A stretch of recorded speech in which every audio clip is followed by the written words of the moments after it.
जालन्याच्या तळणी गावातील परीक्षा केंद्रावर कॉपी पुरवण्यासाठी तोबा गर्दी। मराठीच्या पहिल्याच पेपरला कॉपी मुक्त अभियानाचा उडाला फज्जा।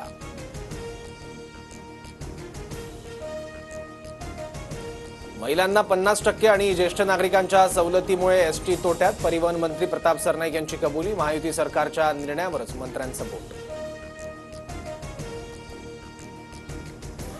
एसटी प्रवासात महिला आणि ज्येष्ठ नागरिकांची सवलत रद्द होणार नाही। प्रवाशांना दिलेलं वचन आम्ही पाळणार। परिवहन मंत्री प्रताप सरनाईकांच्या वक्तव्यानंतर उपमुख्यमंत्री शिंदेंची ग्वाही।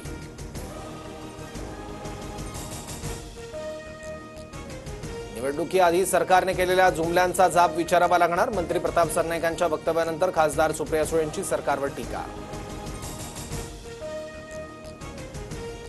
अजित पवारांच्या पक्षाचे 2 मंत्री राजीनाम्यासाठी विरोधकांच्या निशाण्यावर। धनंजय मुंडे आणि माणिकराव कोकाटेंचा राजीनामा मुख्यमंत्र्यांनी घ्यावा, संजय राऊतांची मागणी। कोर्टाने शिक्षा सुनावल्यानं मुख्यमंत्र्यांनी कोकाटेंचा राजीनामा घ्यायलाच हवा, प्रकाश आंबेडकरांची मागणी। कोकाटेंनी शेतकऱ्यांबद्दल केलेल्या वक्तव्याविरोधात कोल्हापुरात स्वाभिमानी संघटना आक्रमक। माफी मागितल्याशिवाय कोल्हापुरात येऊ न देण्याचा इशारा। मंत्रिपद न मिळाल्यानं आमदार सुधीर मुनगंटीवारांची खदखद पुन्हा समोर। माझी खुर्ची खेचून घेतली। चंद्रपुरात फ्लाइंग क्लबच्या उद्घाटन सोहळ्यात मुनगंटीवारांचं जाहीर विधान।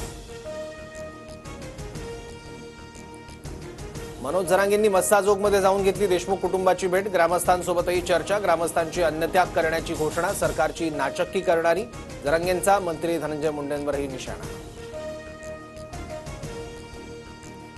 मनसे अध्यक्ष राज ठाकरेंनी घेतली महानगरपालिका आयुक्त भूषण गगराणींची भेट। जमिनीखालून जाणाऱ्या केबलवर कर लावण्याची मागणी।